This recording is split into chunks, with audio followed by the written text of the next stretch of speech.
everyone. So today we're going to talk about comedy, culture and offence. Now I'm a sociologist, and sociologists are often obsessed by social class, but we also realise that social class changes through time, through history. What we think of social class in the 60s, when my parents were young, is different today. And the same is reflected, I think, in comedy. What was acceptable to talk about in terms of social class in the 60s is obviously very, very different today. For example, is it today acceptable to take the fun out of the working classes or not? Or is that still offensive? How can comedy tell us something meaningful about social class today? To what extent can comedy disrupt social class boundaries?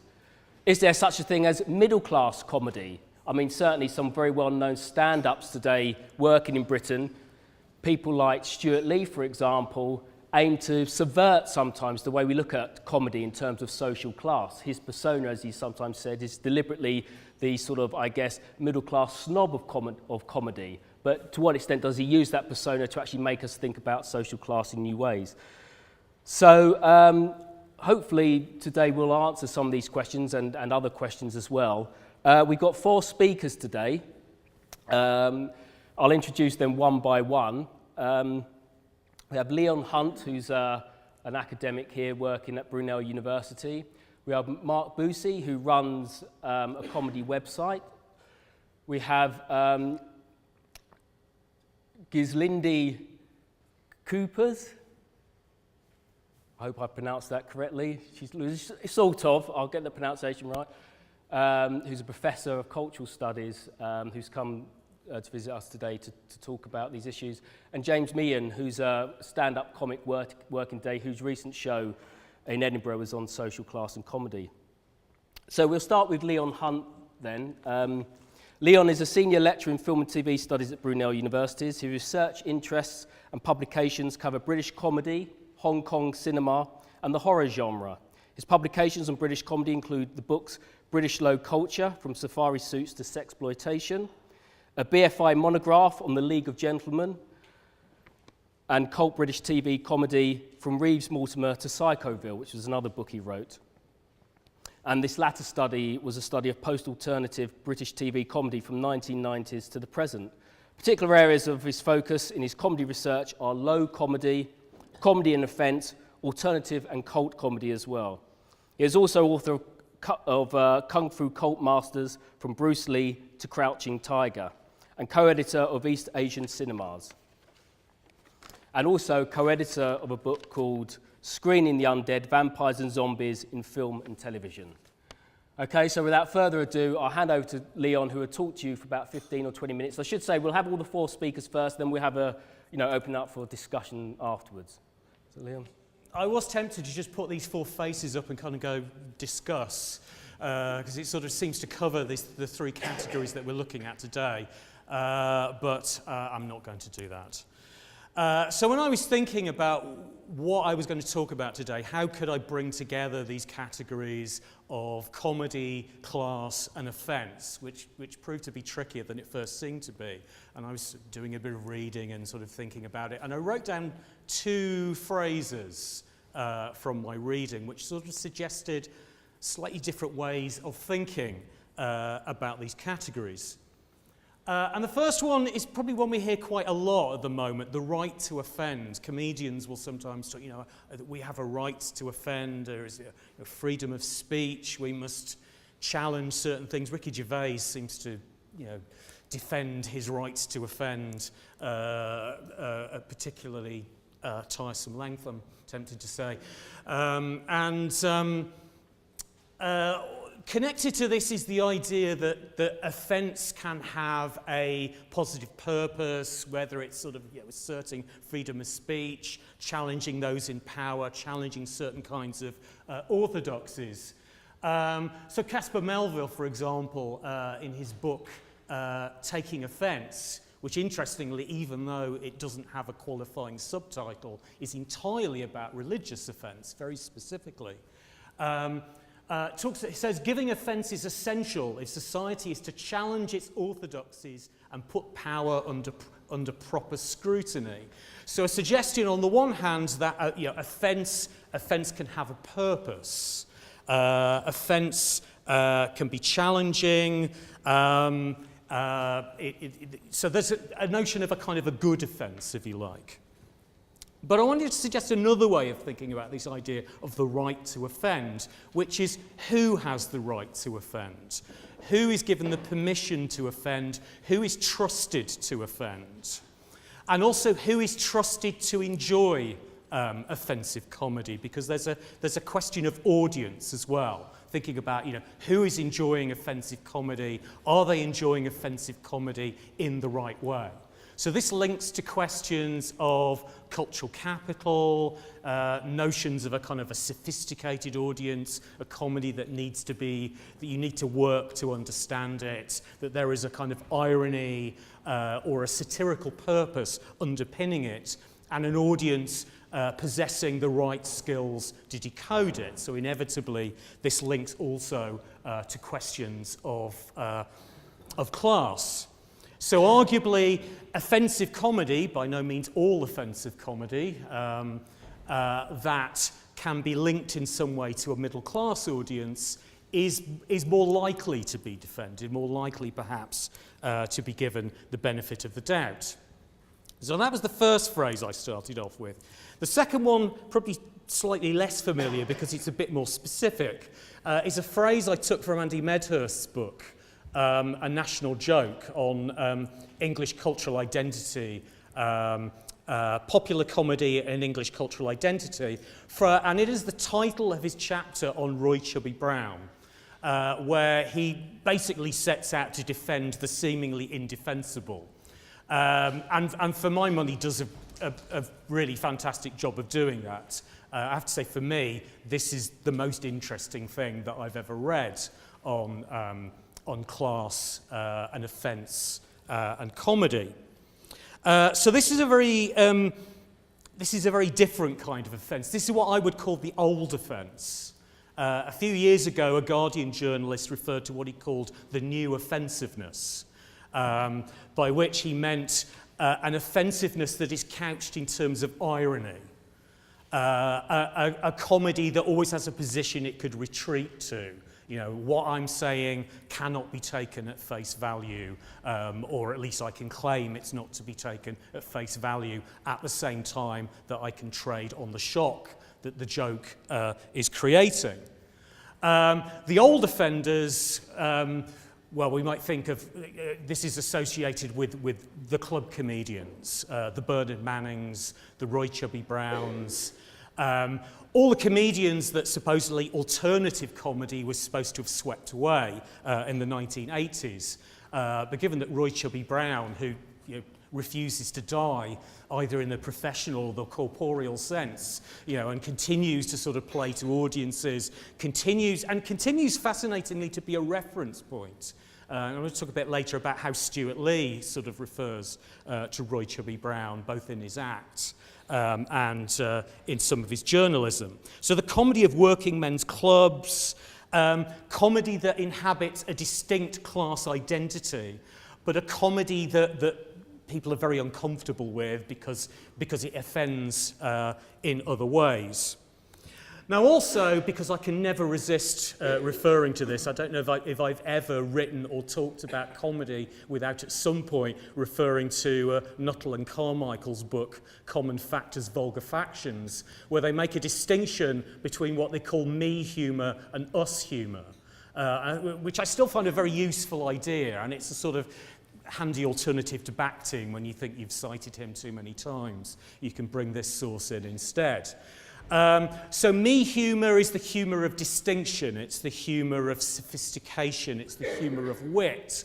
Us humour hinges on commonality, shared, it's It's it's vulgar, it's obvious, it's Mrs. Brown's Boys, basically, which I suspect history might judge as the most interesting TV comedy show of this period. If not for its own aesthetic merits, then certainly for the response that it prompts in people. There are very, very strong reactions to this programme, and it's part of this same tradition. So, Andy Medhurst, I don't know why I keep looking on here when I've actually got it on this screen here as well. Andy Medhurst on Roy Chubby Brown says, his comedy offers its white working class English audiences a welcome, a place of refuge, a sense of belonging, a space that is simultaneously warmly familiar to those whose faces fit and ferociously unforgiving to those whose faces do not. So instead of... arguably, he slightly de-emphasises the racist aspect of Roy Chubby Brown's material, although my feeling is that was a slightly less prominent part of his act a few years ago than it seems to have subsequently become. But he stresses the class dimension of this comedy, so a sense of collective identity through offensiveness. And again, as I say, the reaction to Mrs. Brown's Boys is interesting, perhaps couched slightly less in terms of offence, although there has been some talk about the stereotyping in it. But certainly class has figured prominently in reactions to that series. There have been some talk in some accounts about it appealing to the audience that comedy forgot, which I'm slightly reluctant to take at face value, but certainly it's a kind of interesting idea in the trajectory of British comedy. Okay, so think about sort of approaching class, comedy and offence, offering sort of two ways here of approaching it. Actually, there's a third way of approaching it, which would be through audiences. And I'm thinking, for example, of Sam Friedman's work on sort of comedy and distinction. But I don't really do that. I leave that stuff to the professionals. I don't tamper with that. So the first approach is obviously through representation. Are there offensive representations of class, problematic representations of class? So a few images here which have sort of prompted, discussion over the years. So, some discussion of representations of class. Peter Sellers as Fred Kite in I'm All Right, Jack. Two Harry Enfield characters, Loads of Money. There was some debate around that figure in the 1980s, particularly with it coming in the era of an alternative comedy that was sort of seen to be more politically correct. The Slobs, Wayne and Waynetta Slob from his later series. The Fat Slags in Viz, just to bring a bit of misogyny into it as well. And more recently, there was much discussion and a broader discussion around the figure of the chav through Little Britain, through the character of Vicky Pollard. Sharon has written about this subject. But what's interesting is how I would suggest, rightly or wrongly, that this debate wasn't necessarily, although it was about questions of stereotyping and representation, maybe not necessarily couched in terms of offence, partly because there wasn't always a clear consensus, were these offensive representations, when they are also popular characters. This is clouded further by British comedy's preoccupation with social class, with the fact that stereotypes often function as a kind of shorthand in certain kinds of comedy, particularly sketch comedy. So this maybe wasn't the most productive way of approaching class and offence. The other way, and sort of coming back to Andy Medhurst and Roy Chubby Brown, is what happens when class complicates other kinds of offence. When, for example, you have a racist comedian situated in a tradition of comedy with a largely working class audience. So again, Andy Medhurst sort of positions Roy Chubby Brown as partly as a comedy of resistance. He calls his comedy a beer gut reaction against changes that are consigning whole ways of life to the scrap heaps of outmodedness and irrelevance, and characterises his audience as the declining, abandoned, stranded by change, hope-starved white English North. Now, in some ways, reactions to Roy Chubby Brown interest me a bit more than Roy Chubby Brown himself. So I want to sort of set this off against two other kind of responses, and particularly thinking about how they position their responses in relation to class. Firstly, a very interesting piece I found online with, I have to say, with a very clickbaity title. I suspect this might not have been his title. It might have been imposed on a piece which is actually more nuanced, I think, than the title suggests. So Johan Koshi wrote an article called "I Was the Only Brown Person at Britain's Most Racist Comedy Show," which does make me wonder how many racist comedy shows he went to before he arrived at that judgment. And also, if I was Jim Davidson, I'd be furious because he's been seeking that accolade for most of his career. So the first thing to say about this piece is after initially he starts off, but he describes him as a fat old white supremacist is one of his opening gambits in this account. But his account becomes more sophisticated as it goes on. So, for example, he addresses this question of inclusion and exclusion. When one is part of an audience, when one actually goes to a show and is part of an audience to which you clearly don't belong. Now, interestingly, when Andy Medhurst talks about going to see Roy Chubby Brown, he feels a sense of connection to this audience through his own working class origins, at the same time that he's aware that his sexuality probably excludes him from this largely aggressively heterosexual audience. In this piece, he says, "My race and class put me outside Chubby and his fans' remit. But while the former subjugates me, the latter privileges me. Hence my nervous laughter and fluctuating levels of offence." Interestingly, he also refers to the Andy Medhurst account of Roy Chubby Brown and references it, cites some of the arguments, one senses with varying degrees of conviction, acknowledges that this is something that is part of, as he puts it, an important comic tradition that I'm not really familiar with. And finally, he concludes that for all his discomfort with this show, that he says, Chubby Brown and his audience make society's contradictions painfully and exaggeratedly visible. Society lacerated by divisions in class and culture that remain unarticulated. And if we think about comedy and social cohesion, there's something interesting in this abrasive, difficult to deal with comedy. Now, I mentioned Stewart Lee, and it's kind of interesting and slightly odd that Roy Chubby Brown has fallen onto Stewart Lee's radar. Of course, he often takes other comedians to task, people like Frankie Boyle or programs like Mock the Week. But usually they are in kind of his orbit, what I would call sort of the alternative mainstream, i.e. people on television. So it's kind of interesting that he started to refer to Roy Chubby Brown as well. He's a very different kind of comedian. So firstly, this is actually from his act. So this is from an episode of Stewart Lee's comedy vehicle, episode called Context from Series 3, where he says, "If you want certainties, you have to go and see Roy Chubby Brown in his new touring show, An Evening of Certainty. The advertising strapline, leave the same as you arrived, only more so." Which is a great joke, I think. Although An Evening of Certainty sort of sits in an interesting way alongside the claims that Andy Medhurst is making for what this kind of comedy might offer to its core audience. But also raises an interesting question about, which direction is this joke going in?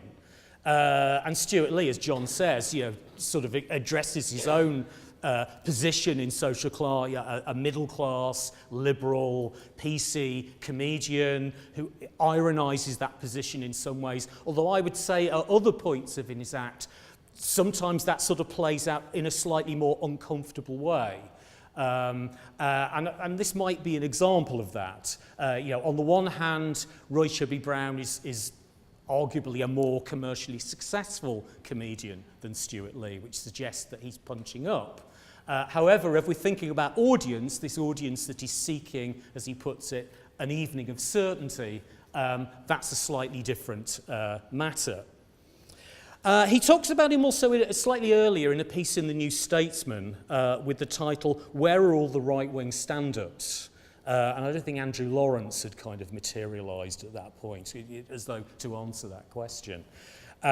Where he refers to him again, he's sort of looking at who might be candidates for fulfilling this seemingly missing category. So he mentions him again and describes him as a Northern Club comic with brilliant timing and the ability to tap into his working class audience's prevailing fears. Now, in the same piece, he mentions somebody he can't not mention, really, when considering who might be candidates for this. Jerry Sadowitz, another sort of career offender, if you like, possibly one of the first career offenders of an earlier generation. And somebody who slightly complicates the line between the old offensiveness and the new offensiveness. So he mentions, for example, quote, his distaste for Islam, feminism, and Nelson Mandela. Nevertheless, Jerry Sadowitz occupies a position in a lot of critical writing about comedy that is very different from Roy Chubby Brown's, partly because his origins are in alternative comedy, and when he was first sort of producing this kind of offensive material, it was at a supposedly PC audience who might also be going to see Alexei Sayle or Ben Elton or whoever. Nevertheless, he's somebody who's, I think, posed a challenge to critics in trying to account for his comedy.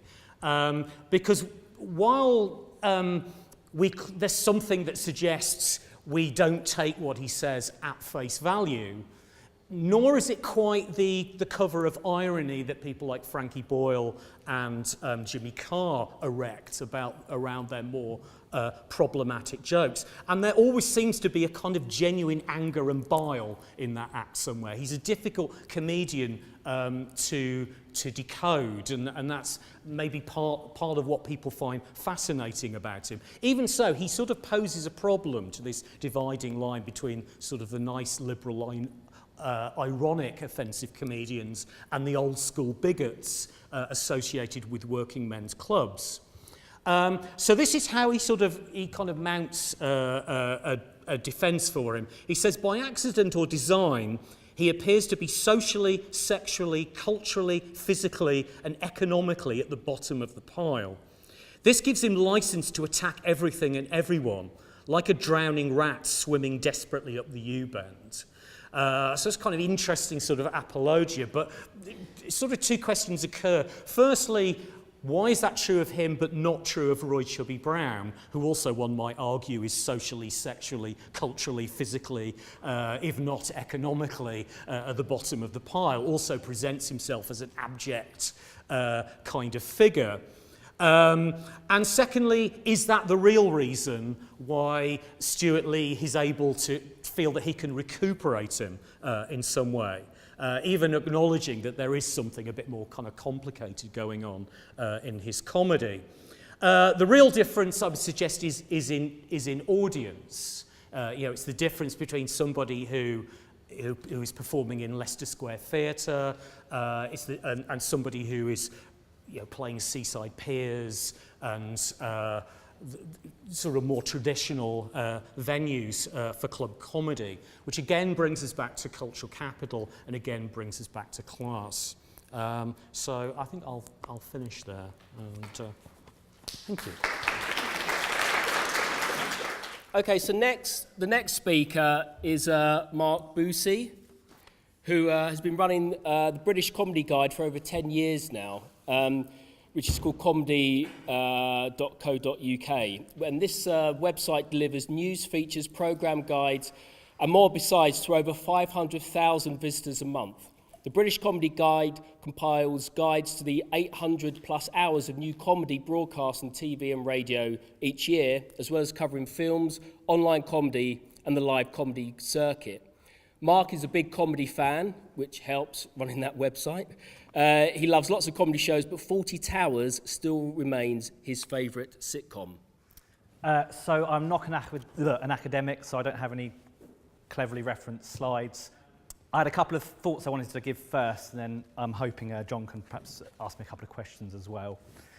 I just want to say, Jerry Sadowitz was mentioned in the last talk. One of my favourite moments over running this website was when I got an email back from him. To quote him, he wanted to write my questions down on a cardboard and nail it to my face next time he saw me. So I haven't yet seen him since. So he is true to life in all senses, but you never quite know with him whether or not that is actually an act. Because offence, if you put yourself on the far edge, can sell. You know, some of the people mentioned, like Roy Chubby Brown, without his persona, he probably would be less well known, because if you analyse his jokes, they're not necessarily the most clever, they're not necessarily the most well thought out. But my two main points are on class. I wanted to sort of talk about how in comedy, most people that work in comedy are middle class. I'm middle class, most people I know that work in comedy are middle class.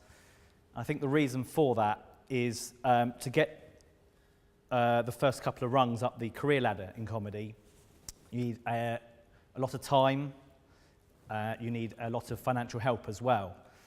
So if you come from a middle class background, you're more likely to have a family who can support you. So certainly in my early years of doing this, I made no money at all and had to rely on my parents to sort of bail me out. And certainly if you look at the stand-up scene, to become a famous comedian in most cases takes many, many years, toiling the open mic circuit. And the open mic circuit is unpaid, so you have to spend years and years doing gigs on an unpaid basis. And it therefore helps if you are middle class, because you tend to have, perhaps, maybe this is a stereotype, but you tend to have a position in society which allows you that time to go and do those gigs. And it allows you perhaps the financial security. If you look at any famous comedian, their stories are always about how they've, Jimmy Carr drove to Newcastle for 10 minutes and came all the way back. It helped that he'd had a very well-paid job previous to starting comedy. So I think all these things sort of help you get on the ladder. And I think as a result, because most of the comedy is middle class, the people working in it, it does tend to generate, certainly on sort of a TV, radio, and in stand-up, most comedy is therefore middle class. If you think about all the sitcoms on television, majority of them are middle class comedies. And if you think about stand-ups, I was at the Edinburgh Festival in August, and the majority of stand-up I saw was referencing things like quinoa and other such things, which I suggest is middle-class food, probably. And yet, for example, I think that therefore leads to sort of a liberal left bias in comedy as well. So at the Fringe, Brexit had just happened, big topic, 99.9% of comedians were against Brexit, which is compared to the 50% of the country-ish that were for Brexit, suggests, there is a liberal bias there. Jeff Norcott and Andrew Lawrence were perhaps the only two comedians I saw that spoke out in the opposite way. And interestingly, because comedy is so middle class, certainly in the case of Andrew Lawrence, people therefore, the other comedians sort of, I suggest, police things a little bit and criticise other comedians, either behind the scenes or sometimes publicly. There was a documentary on Andrew Lawrence just a couple of days ago on Sky Arts, which if you have Sky you can probably catch on Sky Plus, about how a Facebook post he did was received by other comedians in a very strong way. Many of them wrote back to him. And yet, for example, if Stuart Lee says something someone disagrees with, I don't think he'll get the same kind of backlash, is my thought there. But what is interesting, I'd say, is despite the fact that if you look at most comedies, they are middle class, the top-rated comedy sitcoms in the last year and a half are Mrs. Brown's Boys, Still Open to Hours, Peter Kay's Car Share, Benidorm, and Birds of a Feather. And I would suggest that in all those cases, the characters in them are portrayed as working class. So clearly there is an audience there for working class characters, and yet TV continues to churn out middle class. Why is that? Aside from the fact that most people making it are writing that, because the thing is, I think you've got to write what you know. That's a common thing in terms of stand-up. Talk about what you know. And yet, sitcom, one of the key things about sitcom, you know, the funny lines often come from conflict. Think of Basil Fawlty and The Major, the suck up there, the classic Frost Report sketch, all these things. There's a bit of conflict there that comes from class. So it's surprising that there isn't more diversity in the class of you see on sitcom, I'd say. So that was my rambling thoughts on that thing. And I had just a little thought on Offence as well, which is I'd suggest that considering the number of articles about people getting offended by comedy, there's actually very few people being offended by comedy. You know, every week there seems to be a story in one of the mainly broadsheet newspapers or the Daily Mail about how, you know, outrage over this sitcom joke or can't believe Jimmy Carr said that. And yet when you dig into it closer, you realise that the offence may have been one person, two people. It's not the outrage they say. I think the prime example, albeit quite an old one now, is Saxgate, the Russell Brand, Jonathan Ross affair. I wrote down the timeline here. On the 18th of October, the broadcast went out where they did a lewd phone call to Andrew Sachs. There were two complaints. A whole 8 days later, this shows the sort of magnitude, is a whole day, eight days later, the Daily Mail ran a story having finally picked up on the fact that this broadcast had happened. And then by the next day, there's 1,500 complaints. So that suggests to me that either those 1,448 people had decided to wait 8 days for the Daily Mail to remind them to be offended, or they weren't offended in the first place, or much, much more likely, they hadn't heard the broadcast and were therefore sort of offended second-hand, which is an interesting concept of the Daily Mail saying to be offended of something, you know, how outrageous this is, let's tell more people about it. And then by the Thursday, it was 30,000 complaints. So this is now a full, almost 2 weeks on. So there seems to be something there about only two people who actually seem to actually be offended by the broadcast. And I think that leads on to the bigger point of often if something is taken out of the context of the show, it can lead to offence when none was intended, or in the context of the environment it didn't come across that way.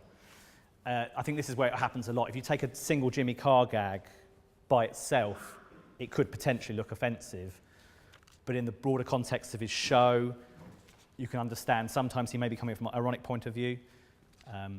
Al Murray is perhaps the prime example of this. It's well reported that some people take him at face value, but of course it's meant to be an ironic act. The stuff that Pablo Andal says is not supposed to be, it's not actually his opinion, and yet if you printed that as being from Al Murray, it would look, you know, what's Al Murray saying? I think I'm losing my train of thought now. I mean, just a couple of points there. Thanks for that. It was really interesting. I mean, one thing you say about comedy, a lot of comedy today is middle class.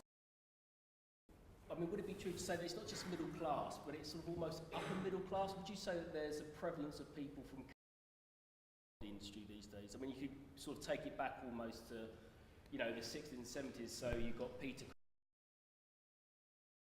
Python from Oxbridge, Stuart Lee's from Oxbridge, Richard Herring's from Oxbridge, Josie Lawrence is from Oxbridge, etc., etc.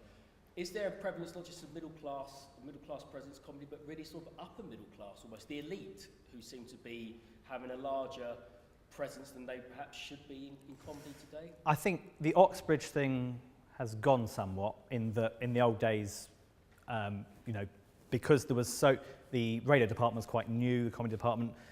Where do you go? There's the two universities, a breeding ground, so you go straight there. Nowadays, there's many more. You know, most universities have a good sort of culture of comedy, and if you go to the Fringe, you can see all sorts of reviews, student reviews from all kinds of things. So I think there's a broader thing, but potentially there's still something in the fact that it is people often out of university rather than people that have gone straight into a job, because I guess the university gives you that freedom and time.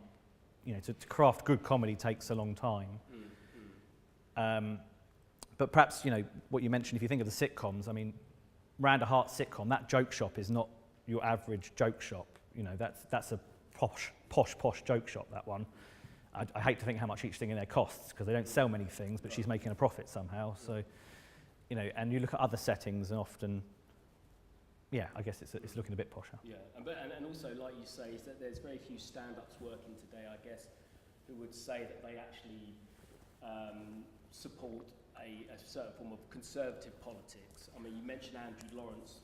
For those of you who don't know, Andrew Lawrence is a stand-up comic who sort of came out of the closet, if you like, as a conservative supporter, and he got a lot of stick for that, didn't he, at the time? And like I say, Jeff Norcott had a show, again, where he sort of said, look, you know, I'm a support conservative type politics. I mean, do you think that sort of comedy, though, one of the problems or a criticism of it isn't so much that it's just because they're conservative they might support David Cameron or now Theresa May, but because because a lot of good comedy is often said you're from a comedy of disadvantage. You know, it's that quote Stuart Lee says about Jerry Sadovich. Whereas if you come out and say, I'm a comic, but you know, I'm a conservative supporting comic, you're sort of starting not from that sort of point of disadvantage where a lot of comedy comes from.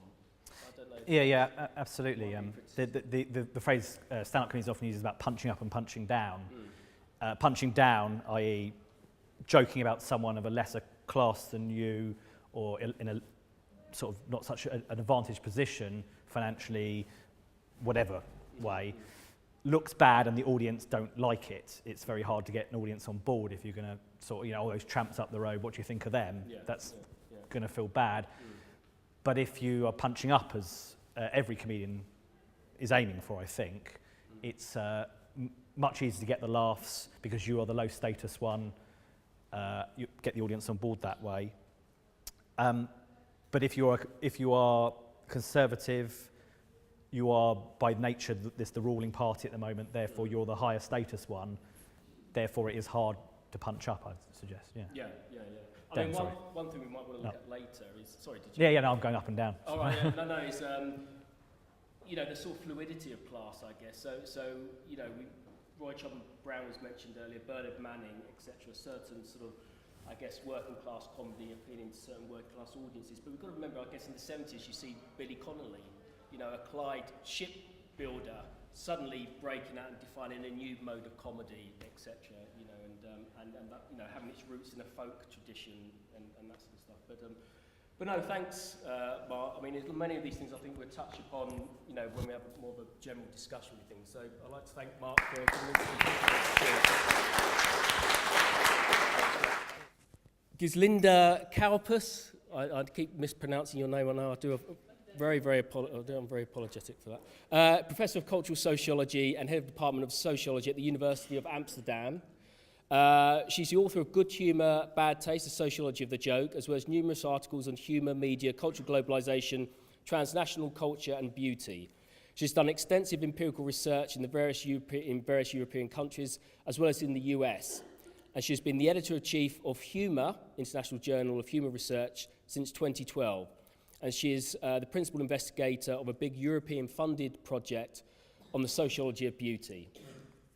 It's in many ways very similar to British comedy, also in the dynamics that you see and in the sort of class dynamics, also in the tone of voice. But it's just a tiny bit different, and I think from the perspective of the British audience, I think it's interesting to look at sort of this slightly distorted image of what you know. Plus, I think Dutch comedy is actually very good, and there are quite a few Dutch comedians who have performed in the UK over the past years, including one of the most innovative Dutch comedians, as well as controversial, I might say. And just to give you a sense of what I'm talking about, I'm going to show you a clip of this person, Hans Steeuwen. Just a brief, well, a warning is, in comedy shows, is always a little awkward, but this is not for the faint of heart, just so you know. It is a part of a new show, and he was responding to something that you're probably aware of. There was a German comedian, Jan Bomerman, who had a show with a poem ridiculing Erdogan. And Erdogan asked Merkel to prosecute Böhmermann, and Merkel agreed with that, and then comedians throughout the world stood up. This, by the way, an aside, skit was actually tremendously good, really one of the best comedy I've seen over the past year, and it's been severely misrepresented in global media. So if you have any German, go see it. Merkel staat toe dat de Duitse komiek vervolgd mag gaan worden. Wat vind jij daarvan? Nou, ik wil het niet echt hebben over Erdogan. Want ik zit hier om een kunstbroeder te verdedigen, maar ook als een ontevreden consument. Want ik ken Erdogan nog uit de tijd dat hij een jongensmoedje was in een bordeel in Istanbul. En ik kwam er regelmatig, omdat ik soms ook homoseksuele stoom moet aanplaatsen. Ik vind dat heel normaal. Het was gewoon een heel goed, mooi, hygiënisch bordeel. En dan liep je daar rond in een kort jongenshoerenbroekje en een beetje te lonken en op een gegeven moment dan ga je van start. Dat is oké, ik ga nemen naar dat kamertje. Meneer Erdogan laat zich eerst uitgebreid oraal door mij bevredigen. Ik moet hem anaal stimuleren. En op het moment dat het moment aangebroken is dat ik een keer bevredigd mag worden, waar ik voor betaald heb, is het te denken van, oh nee, ik doe maar een toneelstukje. En ik zit er naar te kijken. Ik denk, ja, als ik iemand nodig heb die met een varkensmasker op tafel schrijft, kan mensen wel moeder vragen, toch? Die doet dat zo. Die zit zo gek als een deur, maar dat wil niemand over weten. Want als ik wel van zeggen, ben ik een slechte zoon. Dus dan denk ik, meneer Erdogan, voordat jij gaat bemoeien met wat satirici in een ander land doen, is het misschien beter om je eerst te bekomen om al die mensen, die ontevreden klanten, nog een blowjob van je te goed hebben. En dat is echt gebeurd. Nou ja, toen is het echt gebeurd. Ik ben niet de enige die gedupeerd is door meneer. Want hij is de naam jongenshoer niet eens waardig als je op zo'n manier gedraagt. Als je zo klantonvriendelijk en zo seksueel egoïstisch jezelf opstelt, dan verdien je het niet om jongenshoertje genoemd te worden. En ik weet dat Mark Rutte soortgelijke ervaring heeft. The Prime Minister of the Netherlands. Ja. Wat voor reden dan ook. Maar ik ben dus verontwaardigd, ja. Dit is natuurlijk een sketch, à la die van de Dit is geen sketch, dit is gewoon echt gebeurd. Dit is geen satire. Dit heeft met satire helemaal niets te maken, net als wat de activiteiten van Erdogan helemaal niets met prostitutie te maken hebben, maar wel heel veel met seksueel egoïsme.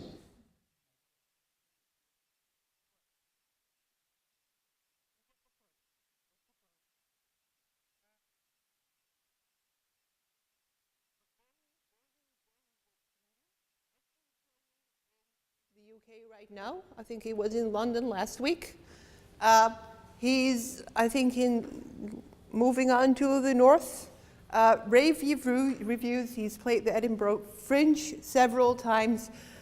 He's, as I said, probably one of the more controversial, but also really one of the most renowned comedians. I can imagine if you don't know what this is, you don't really understand what's happening to you. I think this was, the first experience for everybody who saw this, but it is actually very typical of a specific style in sort of alternative Dutch comedy that I think would be recognizable if you know anything about alternative British comedy.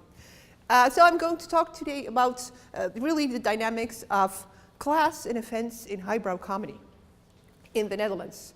And I'm calling this offense required because, as you may have gathered from the Theeuwen performance, offense is a very important trope, a very important element of the style of Dutch highbrow comedy, as it is in the UK. So this is about the cultural contradictions of highbrow comedy.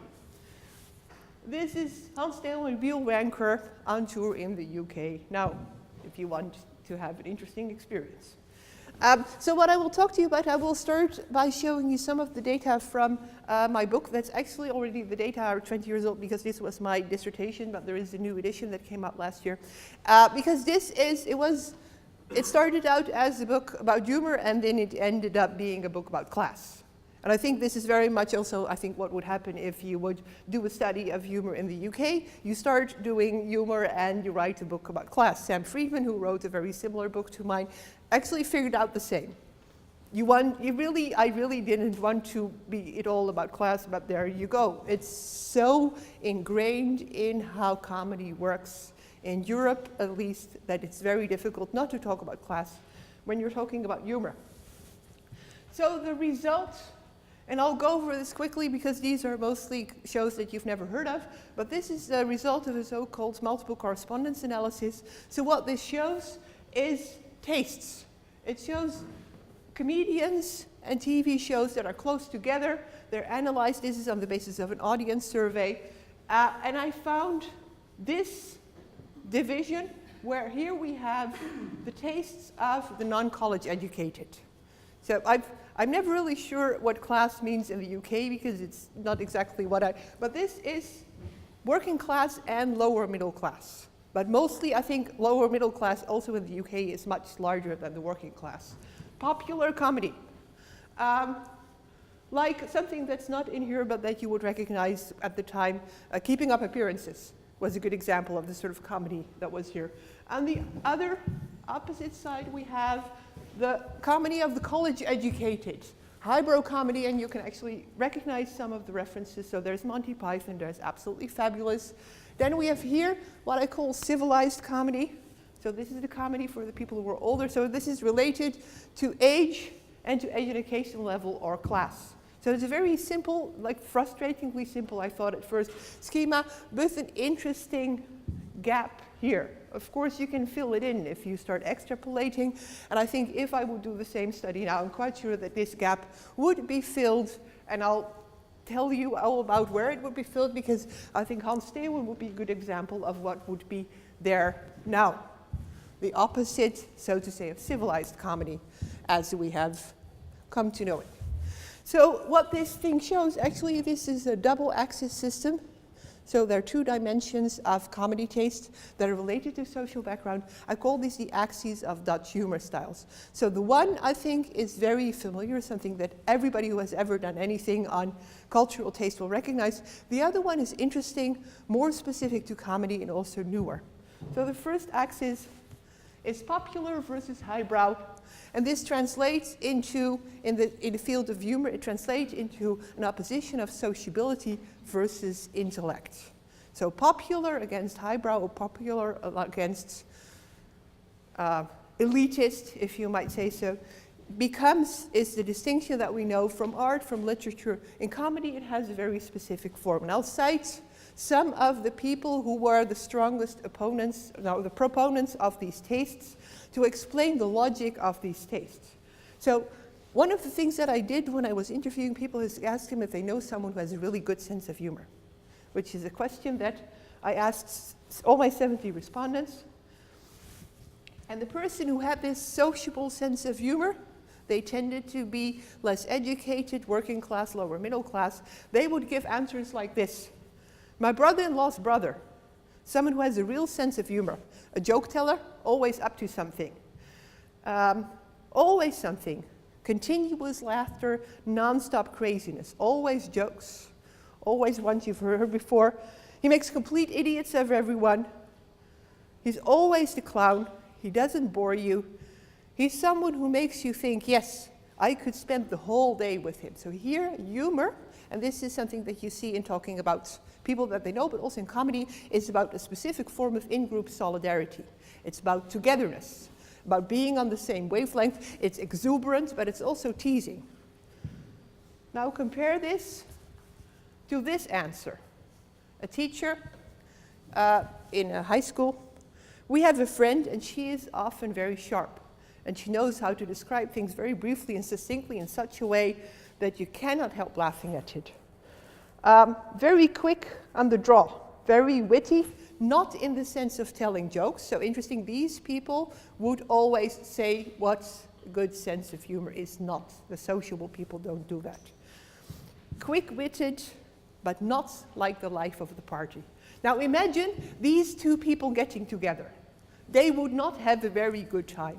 They would not really understand each other. They have very different understandings of what a good sense of humor is, which translate into their everyday conversation style, but also in their comedy preferences. So this is an axis with understandings of good humor and bad humor, and they're opposed. So if you like the sociable humor, you like humor that's cheerful, exuberant, that's good fun. It also means that people have to be able to take a joke. So it has more or less the logic of a boxing match. So if you're up to it, you can be hit and will hit back. The punchline is a very literal thing for them. And they like teasing. So someone who has no sense of humor or bad comedy is repressed, unfriendly, indecent, mean, or bad humor is about illness and about children. So weaker things and things you can't help. I'm sure this is recognizable to you. And these are the opposite. Talking about comedy and about good humor, these are the people who value intellect as a form of humor. So good humor is clever, it's sharp, it's critical, it's ironic, it's reflexive. You're not supposed to show that you're funny. It's not supposed to be very exuberant. It has to be a little restrained. So what is bad humor? Bad humor is simple, it's loud, it would be risque, it's banal, and it's about disadvantaged groups, so it's sexist or racist. I think this is a dimension that occurs everywhere in Europe if you look at humor and comedy styles. It's the comedy version of highbrow versus lowbrow, popular versus elite. And it's a very strong opposition that is really ingrained in very strong also industrial oppositions. Different genres, different styles, sitcoms versus stand-up comedy. This is a very strong separation. What is interesting, because it's more specific to comedy and it seems to be more emergent, is another opposition that is also related to class in more complicated ways. The previous one, obviously, it's about class. It's about working class and middle class, boisterous, masculine, joking, and simple fun versus intellectuals who make humor into something really complicated. This is the dimension that I call civilized versus hard, and this was actually emerging in the 1990s and 1980s.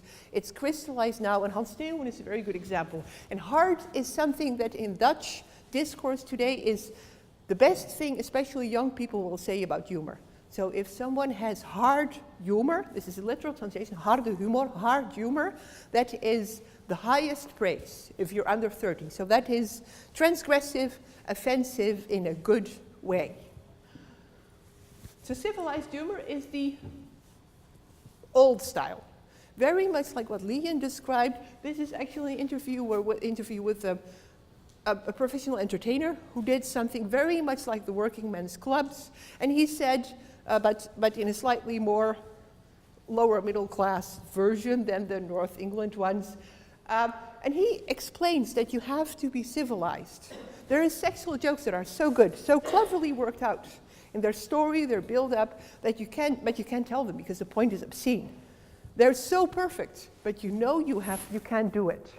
And then he tells a joke and he says, this is just a world-class joke, but you can't tell it, only in specific places. So this is a very strong understanding that there are forms of comedy that cannot be made public, that you have to obey by certain informal rules, and that this is so that comedy should be civilized. And then the opposite, again. These tend to be the more educated people, they are the younger people, and they, like the previous ones, they also say what humor should not be. So this is a young female architect. I had a colleague and I really thought he was very funny. Terribly banal, not in a sexist way, could just be extremely crude, but very precise in aiming exactly at the sensitive points. She also was a great fan of Hans Theeuwen. This meant that people were often quite shocked. He made a lot of enemies. He made a joke about his own handicap. He made jokes about political correctness. So he said, I'm handicapped, we can also arrange for someone to be black. And lots of people got angry about it, and that made it even better. So this is the second dimension that I saw emerging in the 1990s, and that I think is now the cornerstone of Dutch comedy style specifically for the younger people. Again, positive and negative. So this is good humor, this is bad taste. For the civilized, so the older people, generally today less educated, good humor is well done, it's interesting, it does not hurt or offend, it's sophisticated, it's morally meaningful. So it's not moralistic, but it has some sort of meaning to it. And there's a very strong public-private divide. So when is humor wrong? When it's offensive, when it's shocking, when it's ugly, or when it's degrading. Now look at the opposites. Younger people, my students, almost all of my students would say this is the best humor. Good humor is transgressive. It has a shock effect. It plays with mixed emotions, so it has to be funny, but also something else, like with the Hans Steeuwen skits. You're wondering what's going on. Is he serious? What does this mean? Why doesn't he laugh? Why doesn't he show that he's being a comedian? So it's a gradual sort of almost a confusion out of which humor emerges. So it's interesting and it's also authentic. So it has to be you. Though that's why the public-private divide is something that is felt to be deeply inauthentic because you're not the same person all the time. So what's bad? Politically correct, boring, soft, and moralistic. I actually tried this out when I did my study in the US. I tried out this specific Dutch and maybe also British mixture of intellect and transgression on American audiences.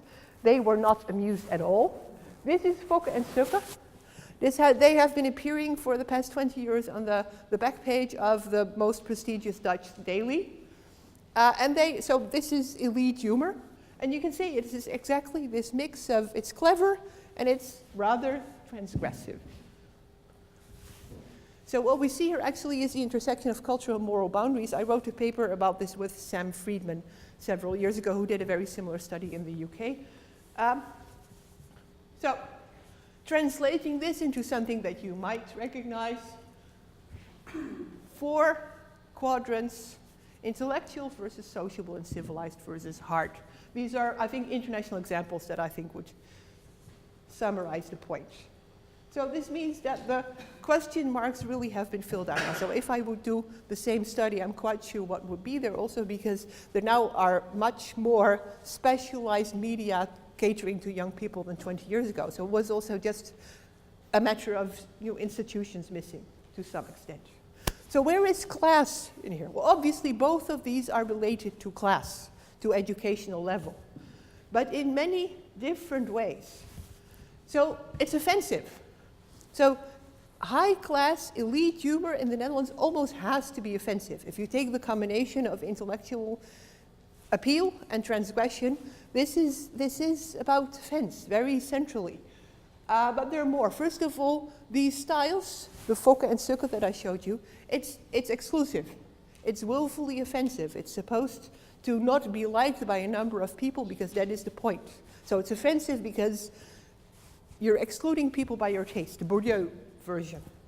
It's also definitely a denigration of non-highbrow humor. So it's a willful negation of the civilized and the sociable humor. And people say this when they describe it. Say, it's not joke-telling. It's not being nice. So they value 2 sorts of offense. So they value shock and bluntness, and they value critique and sharpness. And then there is some, but this is actually the least important, there is some stereotyping. But the working class or class stereotypes is actually much less prominent than the other ways of excluding less educated people through humor. But I think one of the things that's interesting, that's really slightly different about the Netherlands, is that this is a 2-way battle. Certainly this is what Sam and I discovered when we compared notes about our findings in the US and in the UK and the Netherlands. Because if you talk to these people with the sociable humor and the civilized humor, they're also exclusive. So they have a style that's really offensive and shocking to some highbrow, especially joke telling, not only the racist, but the very exuberant style can be very uncomfortable. The extreme masculinity, the teasing, the sort of back and forth that happens there, it's fairly paralyzing to upper middle class people, I can tell you it is. So the exclusion works both ways. And what's interesting is that the lower class people that I talked to were actually very proud of their sense of humor. They pitied higher educated people because they were sort of stiff and boring and sad and dead and nothing happened there. They had the better humor. So this is a two-way battle where humor is something that everybody can use it to sort of feel proud of and to derive strength from. There's also specific forms of offense that are valued. I think we talked about the racist and sexist humor, but I think what's also very interesting is that the sort of masculine communication style that tends to be almost like a boxing match that also has a very fighting spirit. And I think what I want to spend my final 2 minutes, if I may, is the emerging combination of the popular style with the hard humor that actually leads to a number of very interesting and puzzling developments. So this is what Sam and I wrote about this. There are two things that complicate this. First, enter polysemy. The interesting thing about humor, of course, is that it is polysemic. It's ambiguous. So there are many different things that you can read in it, so it can appeal to different audiences for different reasons. And over the past decades, we have seen a number of instances where the sort of alternative, so this is my cue where, so where alternative intellectual comedy has been absorbed by people of lower class background, and sometimes due to the dismay of people like Hans Steeuwen. They didn't really mean it to be attractive to these sort of rural, angry, young adolescent boys. And this is one of the things that can happen. If you go too far in the direction of transgression, you actually may reach a very different audience, and there goes your distinction. But more interesting, enter politics. Because highbrow comedy traditionally has been associated with politics, with criticality. I think this has been said in both of the previous presentations. But this also is becoming rather fuzzy because the intellectual humor is actually sort of traditional, mostly left-wing, satirical. But then what happens here? The strange combination of sociability and transgression. It can be very nihilistic, it can be anarchistic, it can be confusing. The political meaning there is very complicated. And this is a place where Hans Steeuwen has been. But for instance, the very mixed and confused responses that people have gotten in response to Charlie Hebdo shows the same. If transgression and intellectual critique become mixed, it's actually very difficult to sort of sense what sort of politics is going on there. And even more, and I think in Hans Steeuwen is an interesting case because that is also one of the examples of comedy that has become, more politicized in ways that have been really sort of very confusing to the Dutch traditional elite, because he was a good friend of Theo van Gogh, who you may know is the murdered filmmaker. So he is actually very anti-Islam. So this also, the lower right quadrant also is an interesting domain, not only for left-wing politics, but also for right-wing politics, because it has this interesting form of transgression that is not traditionally left-wing.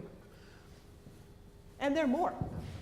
I think there are other borderlands. I think very interesting things are happening with this sort of image of hardness as a new standard for humor. So I think if you look at probably also Brexit humor, but certainly if you look at the humor that have now emerged in the case of the American elections, you see crossovers between the hardness and the sociability. So the old in-group humor that is merged with this hardness. So the borderlands of these two places are actually interesting because their meanings can shift and new forms of politics can emerge in comedy. So these are the cultural contradictions of highbrow comedy. So Dutch Comedy elites have actually developed a very interesting combination of transgression and intellectuality, which work well as long as it stayed within the confines. But it has been expanding to other places, and it has therefore exposed some of the very complicated politics of class, including, and this becomes especially painful at the moment, that these techniques are absorbed by lower classes or by unexpected political places, and then the age-old problem of hypocrisy comes up. Why can they do it as long as it's left-wing, as long as it's intellectual, or why can't they do it anymore as long when it becomes right-wing or when it's younger people? Thank you.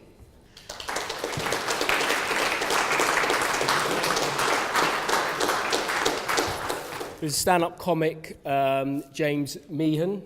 James has just returned from this year's Edinburgh Fringe, where his debut solo hour, Class Act, a stand-up comedy show on classism in the arts, garnered critical praise. James is a member of the award-winning Gaines Family Gift Shop and has been performing stand-up and sketch, gigging tirelessly across the UK for 7 years. He was also the co-writer and performer of the 2014 Foster's Edinburgh Panel Prize-winning Funts and Games and Phil Ellis's critically acclaimed 2013 Fringe show Unplanned Orphan. He has appeared on BBC Two, BBC Three, BBC Radio 4, Dave and Sky Arts.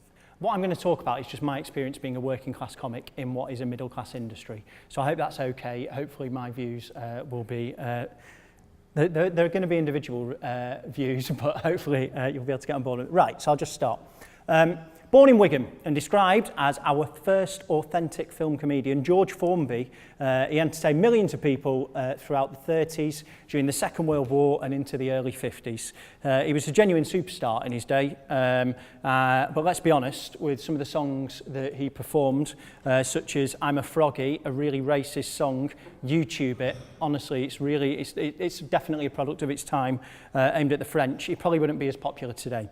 But the point I'm trying to make here is that there was a time when people from George Formby's background could legitimately make a career from making people laugh and sometimes playing an instrument, which, as all comedians know, is cheating.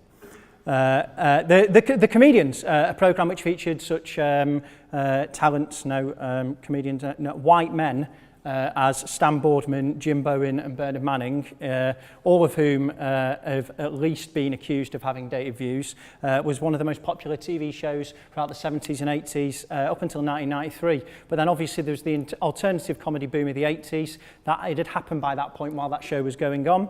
And it had given rise to other such talents, comedians, let's be honest, just white men again, as Ben Elton. And the comedy landscape changed. British comedy had evolved, which I like to think for the better.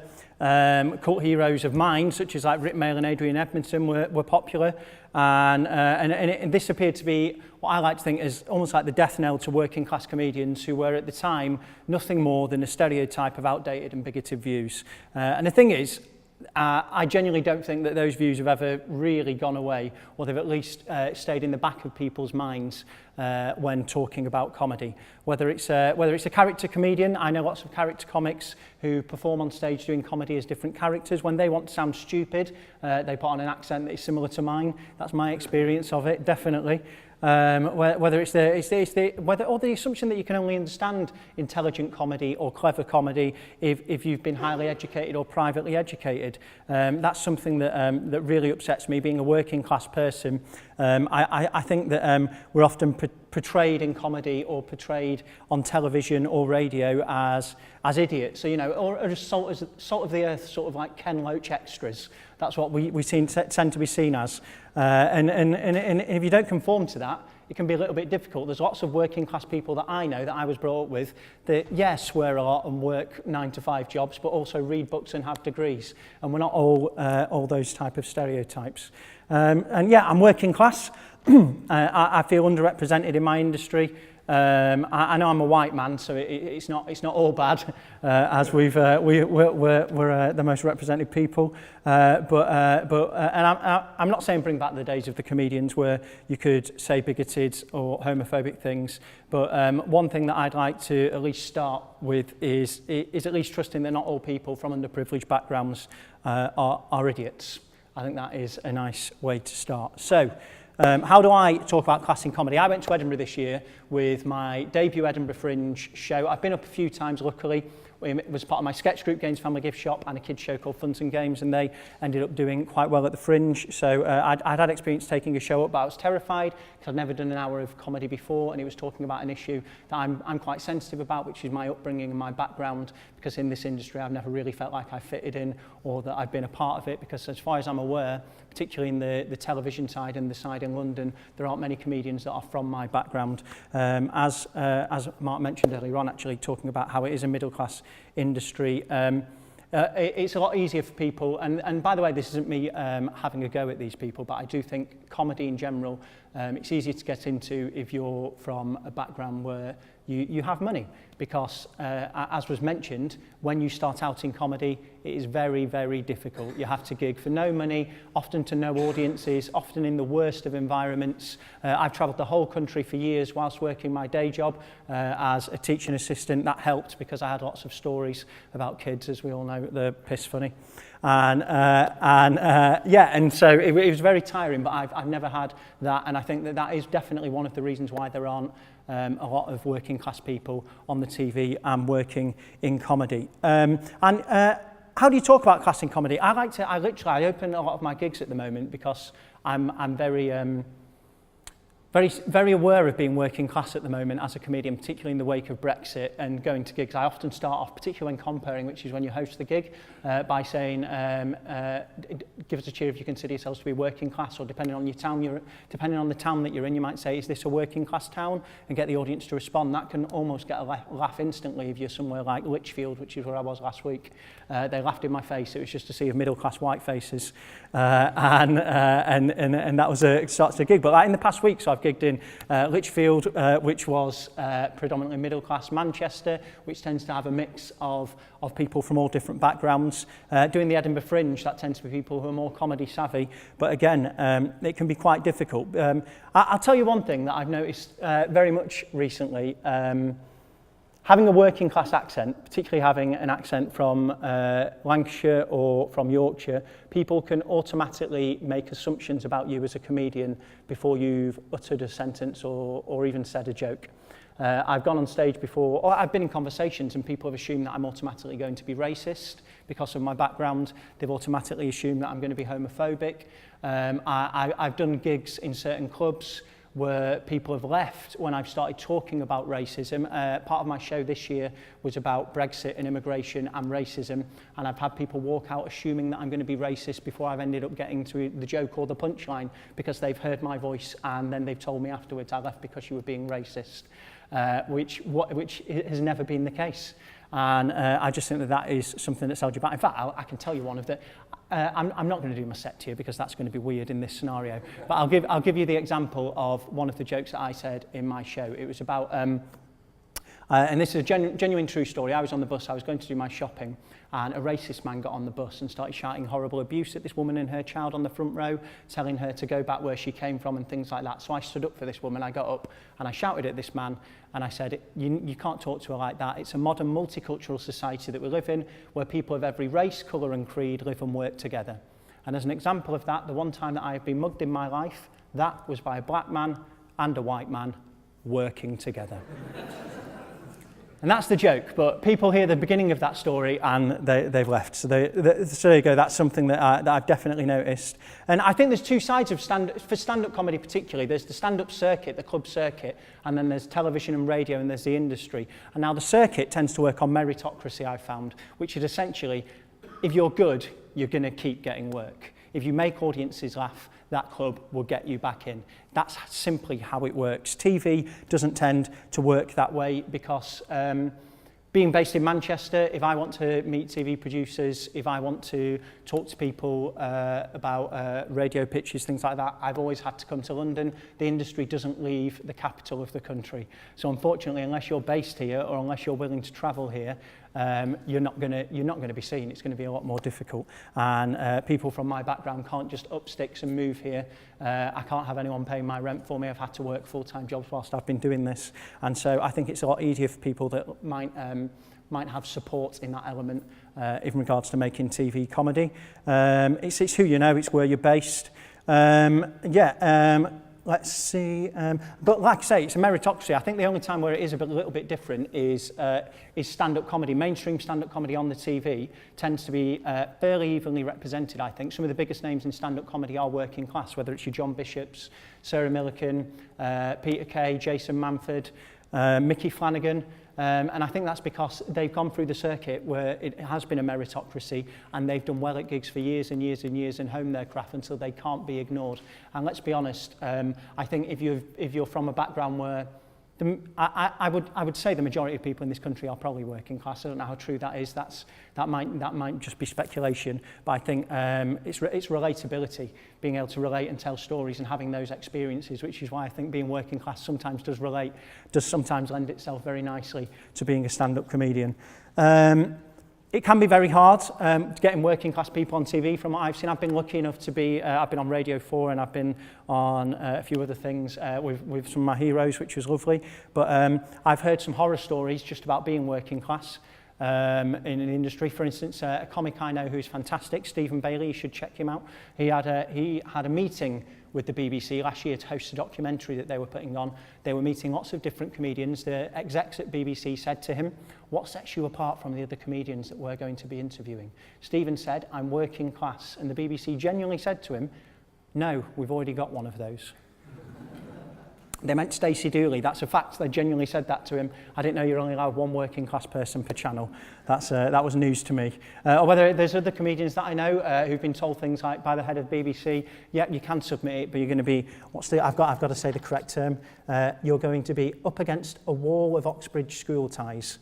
That's one of the things that's happened. When I was doing Radio 4, it's ridiculous as well. Like, I don't know if it's just because of my accent or my background, but I was lucky enough to do stand-up on Radio 4 last year. I was in the green room with all the other comics. They gave us Domino's pizza to eat. Amazing. I'm always going to take free food, being from my background. Of course I am.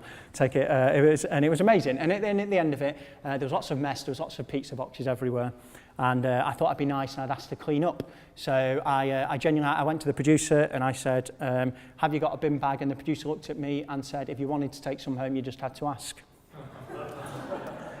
Now I did, but that's not the point.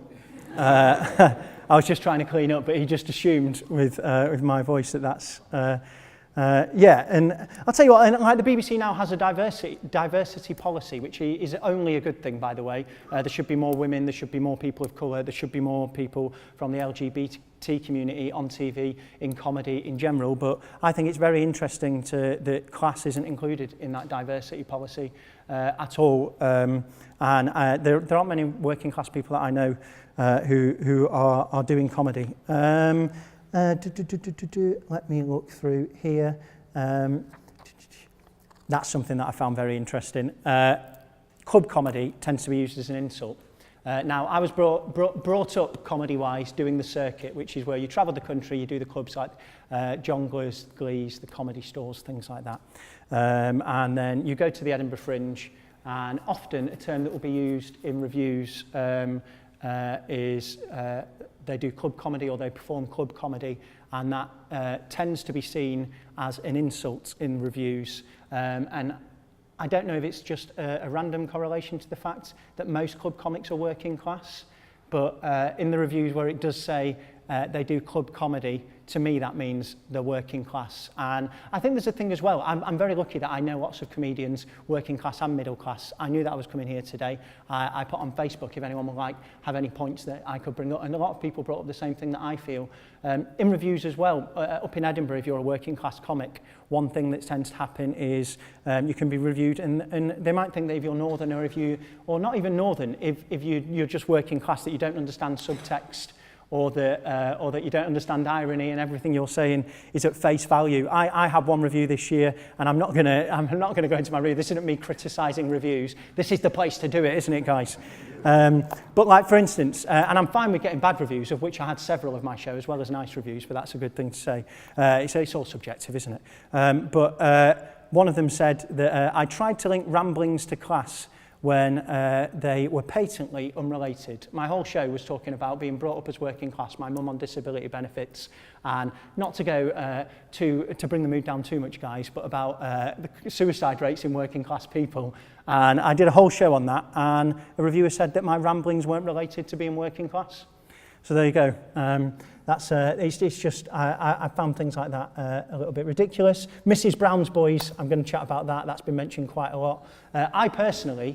I love the fact that Mrs. Brown's Boys is about and that so many people can relate to it. But me being a working class person who is nothing like that family, I find it a bit offensive, if I'm quite honest with you. It's not the show that I enjoy. It's a show that when I watch it, I feel like that you're stereotyping people from my background. No one I know acts like that. No one I know is that person. Even though my whole mum's side of the family is from the same town as Brendan Carroll.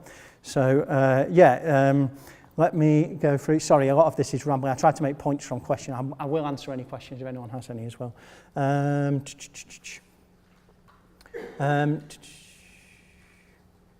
You know what I'm going to do? I'm going to end off by just saying right here something that I really enjoyed. As I said, I put this on Facebook as well, so that working class comics who I know can maybe say something. They all mentioned lots of different things, but I'm just going to end with something that a friend of mine, Janice Connolly, said. Janice Connolly she also is a character act called Barbara and I. You might know her as Holy Mary in Phoenix Nights.